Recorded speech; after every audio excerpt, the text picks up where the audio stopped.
بسم اللہ الرحمن الرحیم۔ عرش سے اترا ہوا خاص کلمہ جو حضرت جبرائیل علیہ السلام لے کر آئے۔ محترم ناظرین، دنیا میں موت و حیات اور صحت و بیماری کا سلسلہ ساتھ ساتھ چلتا ہے۔ بیماری بھی اللہ ہی پیدا کرتا ہے اور صحت و شفا بھی اسی کے ہاتھ میں ہے۔ اسی نے ہمیں دوا و علاج کا حکم دیا ہے اور اسی نے دواؤں میں اثر رکھا ہے۔ جس طرح دواؤں میں شفا کا اثر رکھا ہے، اسی طرح دعا اور دم درود میں شفا کا اثر رکھا ہے۔ دواؤں اور دعاؤں میں وہ چاہے تو شفا ہے، نہ چاہے تو کچھ نہیں۔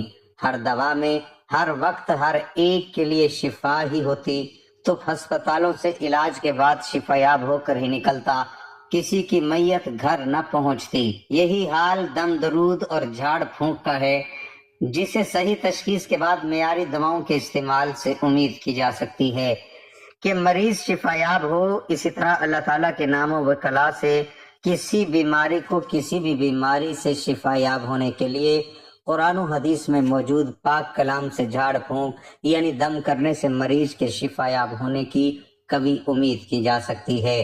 شفا دینا نہ دینا اس کا کام ہے، چارہ و علاج کرنا ہمارا کام ہے، جسے طبی طریقے ہائی علاج اختیار کرنے میں کوئی کسی کو تان و طنز نہیں کرتا۔ اللہ کے نام و کلام سے دم کرنے کا طریقہ علاج پر زبان تان و تشنیع دراز کیوں کی جائے؟ ناظرین، آج کی اس ویڈیو میں بتایا جائے گا کہ کیا بیمار شخص کو دم کرنا درست عمل ہے اور کیا احادیث میں اس عمل کی اجازت دی گئی ہے، اور ساتھ ہی ساتھ حضرت جبرائیل علیہ السلام کا دم بھی پیش کیا جائے گا جو حضرت جبرائیل علیہ السلام نے آپ صلی اللہ علیہ وسلم پر اس وقت پڑھا جب آپ صلی اللہ علیہ وسلم کی طبیعت ناساز تھی اور آپ صلی اللہ علیہ وسلم کو نظر بد کا اندیشہ لاحق تھا۔ لہٰذا ویڈیو میں آگے بڑھنے سے پہلے آپ سے گزارش ہے کہ اگر آپ ہمارے چینل پر نئے ہیں تو جلدی سے سبسکرائب والا اور گھنٹی والا بٹن دبا لیں تاکہ آئندہ آنے والی ہر ایک معلوماتی ویڈیو آپ تک بر وقت پہنچ سکے۔ جزاک اللہ۔ اچھے برے کلمات میں اثر کا کون انکار کر سکتا ہے؟ جزاک اللہ خیر۔ السلام علیکم بھی کلام ہے جس کے سننے والے اور کہنے پر خوشگوار اثرات پڑتے ہیں۔ لعنتی خبیث شیطان بھی کلام ہے، یعنی جس کے سننے والے پر بہت برے اثرات مرتب ہوتے ہیں۔ یوں ہی کسی بیماری پر کلمات طیبات جن کا معنی و مفہوم بھی جانتا ہوں، جس میں کفر و شرک کا مفہوم بھی نہ پایا جاتا ہو، اگر پڑھ کر کسی بیماری کو جھاڑا جائے، پانی دودھ وغیرہ پر دم کر کے اسے استعمال کیا جائے تو اس میں کیا حرج ہے؟ اس میں کون سا کفر و شرک پایا جاتا ہے؟ یہ تو اللہ تعالیٰ ملائکہ اور انبیاء و اولیاء کا طریقہ حق ہے، پھر اس کے خلاف محاذ آرائی اور مخالفت فی سبیل اللہ فتنہ فساد نہیں تو کیا ہے؟ یہ جہالت و تعصب نہیں تو کیا ہے؟ اسے بدعت اور شرک کہا جائے تو ہمیں بتایا جائے کہ پھر توحید و سنت کیا ہے۔ اس مضمون میں اسی کی تشریح و توضیح کی گئی ہے، جیسے قرآن کریم اور اللہ تعالیٰ کے اسماء مقدسہ اور اس کی صفات اور اس کے نازل کی گئی کتابوں میں جو کلام پاک ہے اور جو دم جھاڑ حدیث پاک میں مروی ہے۔ اسے سرکار صلی اللہ علیہ وسلم نے اس صحابی سے جنہوں نے قرآن کریم سے جھاڑ پھونک کی تھی اور اس پر اجرت بھی لی تھی، فرمایا وہ لوگ بھی تو ہیں جو باطل جھاڑ پھونک پر اجرت لیتے ہیں، تم نے تو برحق دم کر کے اجرت لی۔ ابو سعید خدری رضی اللہ تعالیٰ عنہ سے روایت ہے کہ نبی کریم صلی اللہ علیہ وسلم کے کچھ صحابہ کرام کا قبائل عرب میں سے ایک قبیلے پر گزر ہوا۔ انہوں نے ان صحابہ کرام کی مہمان نوازی نہ کی۔ اسی اثناء میں ان لوگوں کے سردار کو سانپ یا بچھو کا ڈنگ لگا۔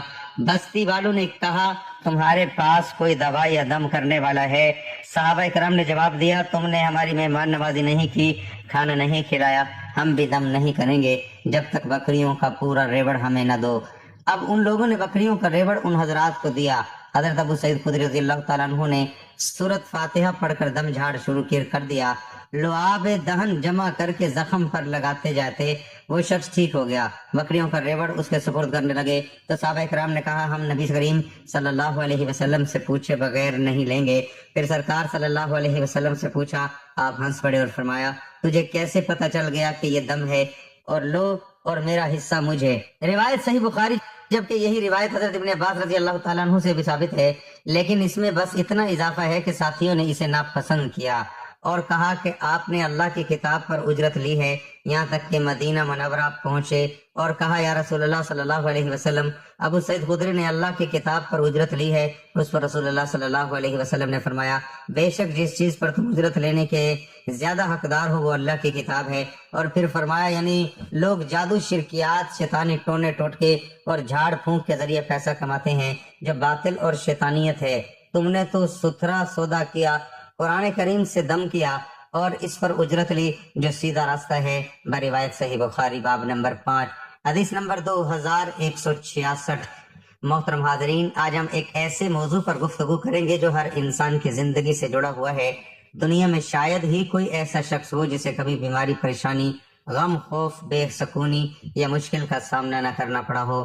کبھی رزق کی پریشانی، کبھی اولاد کی فکر، کبھی رشتوں میں مسائل، کبھی دل کا سکون ختم ہو جاتا ہے۔ لیکن ایک مسلمان کے لیے سب سے بڑی خوشخبری یہ ہے کہ ہمارا دین اسلام ہمیں کبھی اکیلا نہیں چھوڑتا۔ اسلام صرف عبادت کا نام نہیں بلکہ مکمل ضابطہ حیات ہے۔ اللہ تعالیٰ نے قرآن پاک میں اور ہمارے پیارے نبی صلی اللہ علیہ وسلم نے اپنی مبارک تعلیمات میں ہر مشکل کا راستہ بتایا ہے۔ شفا بھی اللہ کے پاس ہے، رزق بھی اللہ کے پاس ہے، سکون بھی اللہ کے پاس ہے اور ہر مسئلے کا حل بھی اللہ ہی کے پاس ہے۔ محترم سامعین، جب انسان بیمار ہوتا ہے تو وہ ڈاکٹر کے پاس جاتا ہے، دوائی لیتا ہے، علاج کرواتا ہے، یہ سب ضروری ہے۔ اسلام ہمیں علاج سے نہیں روکتا، لیکن ایک مسلمان کا یقین یہ ہوتا ہے کہ اصل شفا دوائی میں نہیں بلکہ اللہ تعالیٰ کے حکم میں ہے۔ قرآن پاک میں حضرت ابراہیم علیہ السلام کا قول ہے، اور جب میں بیمار ہوتا ہوں تو وہی مجھے شفا دیتا ہے، یعنی شفا دینے والا صرف اللہ ہے۔ کبھی ایسا ہوتا ہے کہ بڑی مہنگی دوائی بھی اثر نہیں کرتی اور کبھی معمولی علاج سے انسان ٹھیک ہو جاتا ہے۔ یہ اس بات کی دلیل ہے کہ اصل اختیار اللہ کے ہاتھ میں ہے۔ اس لیے مسلمان علاج کے ساتھ دعا بھی کرتا ہے، کیونکہ دعا مومن کا سب سے بڑا ہتھیار ہے۔ میرے عزیز بھائی اور بہنوں، دعا صرف الفاظ کا نام نہیں، دعا بندے اور اللہ کے درمیان تعلق کا نام ہے۔ جب انسان دنیا سے مایوس ہو جاتا ہے، لوگ ساتھ چھوڑ دیتے ہیں، راستے بند ہو جاتے ہیں، تب بھی اللہ کا دروازہ کھلا رہتا ہے۔ اللہ تعالیٰ فرماتے ہیں، تم مجھ سے دعا کرو، میں تمہاری دعا قبول کروں گا۔ یہ اللہ کا وعدہ ہے۔ اتنی خوبصورت بات ہے کہ انسان زمین پر رہتا ہے مگر اس کی دعا 7 آسمانوں سے اوپر عرش تک پہنچتی ہے۔ ہمارے نبی کریم صلی اللہ علیہ وسلم نے ہمیں ہر موقع کی دعائیں سکھائیں، سونے کی دعا، جاگنے کی دعا، گھر سے نکلنے کی دعا، بیمار ہونے کی دعا، پریشانی کی دعا، قرض سے بچنے کی دعا۔ یہ اس بات کی دلیل ہے کہ اسلام انسان کو ہر لمحے اللہ سے جوڑتا ہے۔ محترم حاضرین، قرآن پاک صرف تلاوت کے لیے نہیں آیا بلکہ یہ انسان کے لیے ہدایت، رحمت اور شفا ہے۔ اللہ تعالیٰ فرماتے ہیں، اور ہم قرآن میں وہ چیز نازل کرتے ہیں جو مومنوں کے لیے شفا اور رحمت ہے۔ آج سائنس بھی مانتی ہے کہ انسان کی ذہنی کیفیت اس کی صحت پر اثر ڈالتی ہے۔ جب انسان قرآن سنتا ہے تو دل کو سکون ملتا ہے، ذہنی دباؤ کم ہوتا ہے، امید پیدا ہوتی ہے۔ سورۃ فاتحہ کو شفا کی سورت کہا گیا۔ آیت الکرسی حفاظت کا ذریعہ ہے۔ سورۃ اخلاص، فلق اور ناس نبی کریم صلی اللہ علیہ وسلم بیماری اور صحت کے لیے پڑھتے تھے۔ کتنے لوگ ایسے ہیں جنہوں نے قرآن سے دل کا سکون پایا، پریشانیوں میں قرآن پڑھا اور اللہ نے راستے بنا دیے۔ اکثر لوگ پوچھتے ہیں، اگر اللہ ہم سے محبت کرتا ہے تو پھر مشکلات کیوں آتی ہیں؟ یاد رکھیں، آزمائش اللہ کی ناراضگی کی نشانی نہیں ہوتی، کبھی آزمائش درجات بلند کرنے کے لیے ہوتی ہے۔ حضرت ایوب علیہ السلام شدید بیماری میں مبتلا رہے مگر صبر کیا۔ حضرت یوسف علیہ السلام کو کنویں میں ڈالا گیا، جیل میں رکھا گیا مگر اللہ نے آخر کار عزت عطا فرمائی۔ مشکلیں انسان کو اللہ کے قریب کرتی ہیں، جب بندہ ٹوٹتا ہے تو اللہ اسے اپنے قریب کر لیتا ہے۔ اسلام ہمیں 2 عظیم چیزیں سکھاتا ہے، صبر اور توکل۔ صبر کا مطلب صرف خاموش رہنا نہیں بلکہ اللہ پر بھروسہ رکھتے ہوئے ثابت قدم رہنا ہے، اور توکل کا مطلب یہ ہے کہ انسان کوشش بھی کرے اور نتیجہ اللہ پر چھوڑ دے۔ جیسے ایک کسان زمین میں بیج بوتا ہے، پانی دیتا ہے، محنت کرتا ہے مگر فصل اگانا اللہ کا کام ہے، اسی طرح انسان دعا بھی کرے، علاج بھی کرے، محنت بھی کرے مگر یقین اللہ پر رکھے۔ 7واں حصہ ذکر الہی سے سکون۔ آج دنیا میں بے سکونی بہت بڑھ گئی ہے، لوگوں کے پاس دولت ہے مگر سکون نہیں، گھر بڑے ہیں مگر دل تنگ ہے۔ اللہ تعالیٰ فرماتے ہیں، خبردار، اللہ کے ذکر ہی سے دلوں کو سکون ملتا ہے۔ اگر انسان روزانہ تھوڑا وقت اللہ کے ذکر میں گزارے، سبحان اللہ، الحمدللہ، اللہ اکبر، استغفر اللہ، تو اس کا دل کا بوجھ ہلکا ہونے لگتا ہے۔ میرے عزیزو، ہمارے پیارے نبی صلی اللہ علیہ وسلم کی زندگی مشکلات سے بھری ہوئی تھی۔ آپ صلی اللہ علیہ وسلم نے طائف کی تکلیف دیکھی، اپنے پیاروں کی جدائی دیکھی، بھوک دیکھی، دشمنوں کی اذیت دیکھی، لیکن ہر حال میں اللہ پر یقین رکھا۔ آپ صلی اللہ علیہ وسلم راتوں کو اٹھ کر دعا کرتے تھے، امت کے لیے روتے تھے، لوگوں کو آسانی دیتے تھے۔ اس لیے اگر ہم اپنی زندگی میں سکون چاہتے ہیں تو سنت نبوی صلی اللہ علیہ وسلم کو اپنانا ہوگا۔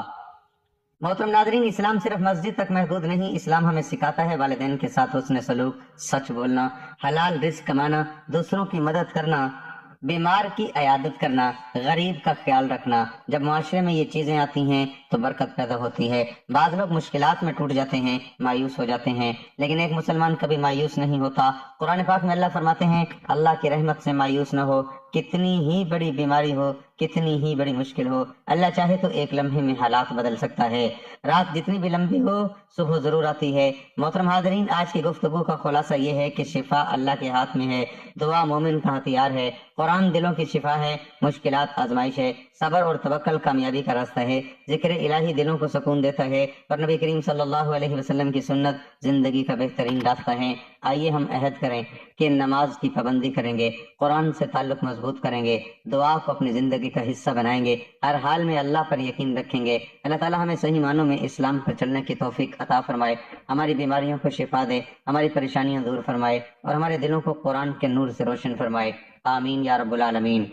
محترم ناظرین، حضرت عبدالعزیز بن صہیب رضی اللہ تعالیٰ عنہ سے روایت ہے، حضرت انس بن مالک رضی اللہ تعالیٰ عنہ کے پاس حاضر ہوئے۔ ثابت نے کہا، اے ابو حمزہ، میں بیمار ہوں۔ حضرت انس نے فرمایا، کیا آپ کو رسول اللہ صلی اللہ علیہ وسلم والا دم نہ کر دوں؟ انہوں نے کہا، کیوں نہیں؟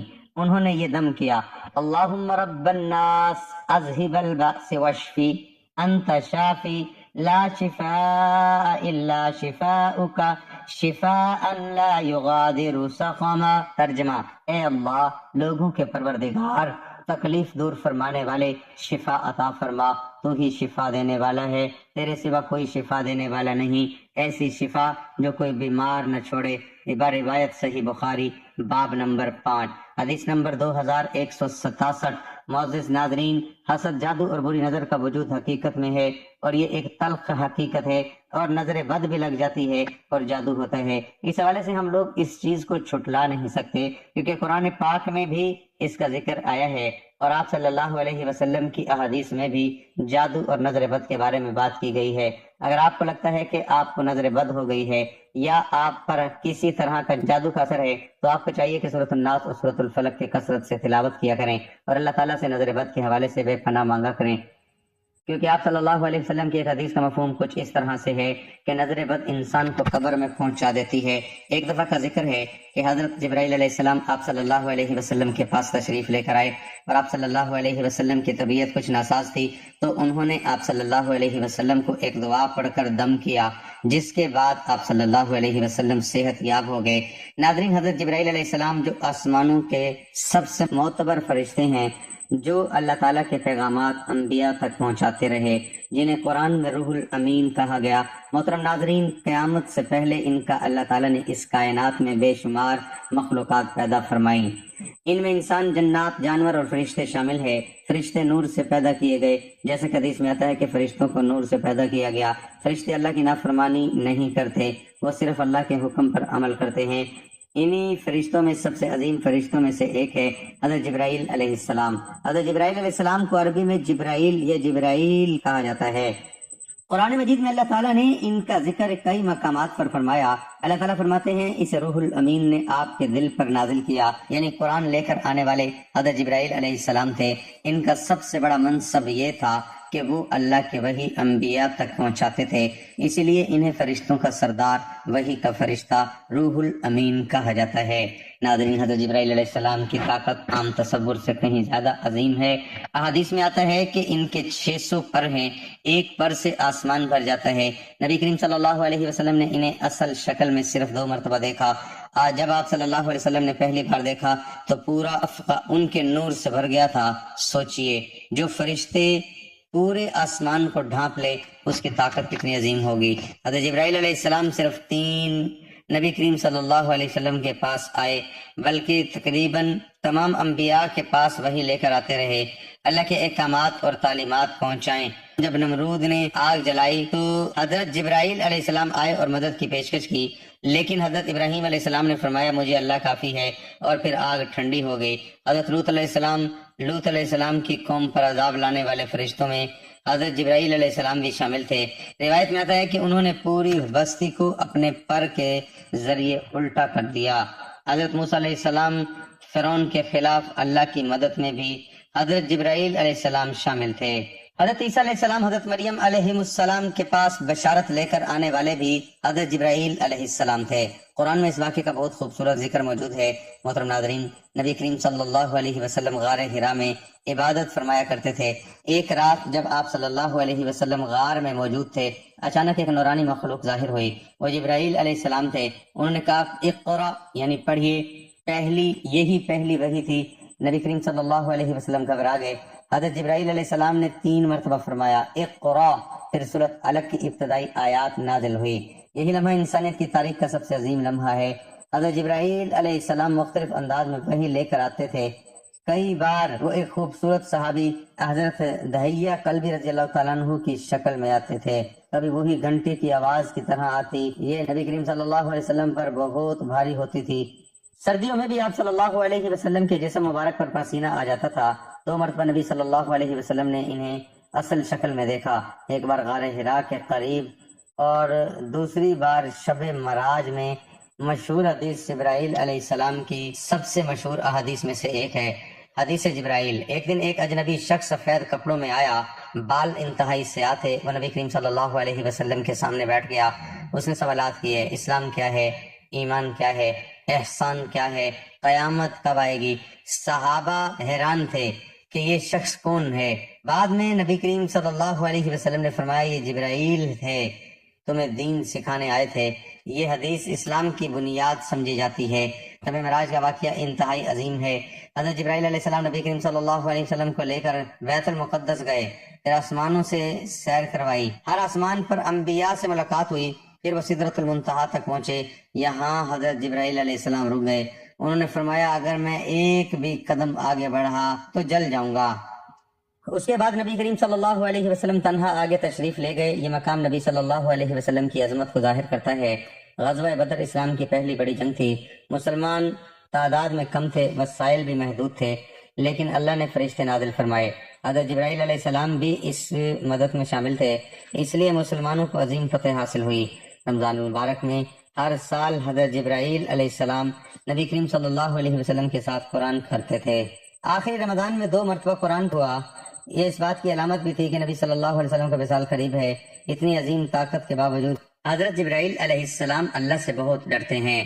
فرشتے ہر وقت اللہ کی عبادت میں رہتے ہیں، وہ نہ تھکتے ہیں نہ نافرمانی کرتے ہیں۔ یہ ہمیں عاجزی سکھاتا ہے۔ قیامت کے دن بھی فرشتوں کی اہم ذمہ داریاں ہوں گی۔ حضرت جبرائیل علیہ السلام اللہ کے حکم کے تابع ہوں گے، ہر چیز اللہ کی قدرت کے سامنے جھک جائے گی۔ ناظرین، حضرت جبرائیل علیہ السلام کی زندگی سے ہمیں بہت کچھ سیکھنے کو ملتا ہے۔ 1، اللہ کی اطاعت، وہ کبھی نافرمانی نہیں کرتے۔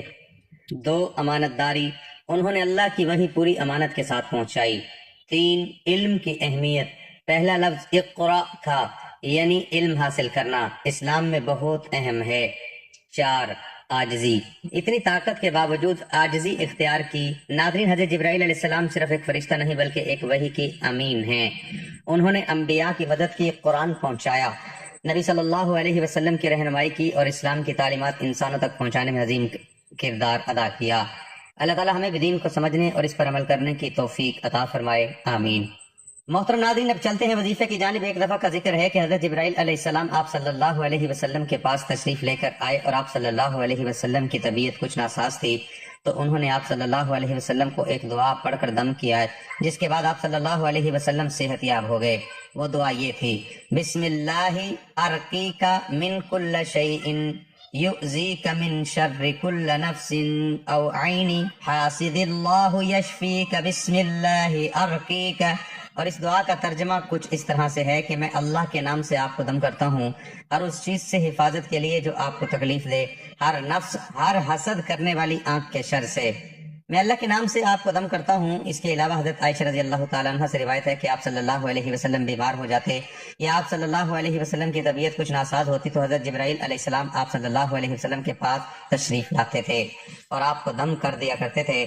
معزز ناظرین اکرام، مذکورہ احادیث سے جہاں بیماری اور نظر بد کے اثرات ختم کرنے کے لیے دم کی فضیلت اور اہمیت بتائی گئی، وہیں یہ بھی ثابت ہوا کہ کلام اللہ کی مدد سے جہاں دنیاوی معاملات خصوصاً صحت و تندرستی کے حصول کے لیے استعمال کرنا جائز و مسنون ہے، وہیں اگر کوئی شخص اپنی تنگ دستی کو دور کرنے کے لیے اللہ کے پاک کلام کو پڑھنے اور دم کرنے پر اجرت وصول کرتا ہے تو وہ دین اور شریعت کے خلاف ہرگز نہیں۔ لیکن ساتھ ہی ساتھ اس بات کا دھیان رکھنا بھی بہت ضروری ہے کہ دم کرنے والا شخص جو کلام پڑھ کر دم کر رہا ہے وہ قرآن و حدیث سے ثابت شدہ ہونا چاہیے اور اس میں کسی قسم کے کوئی شرکیہ کلمات نہیں ہونے چاہیے۔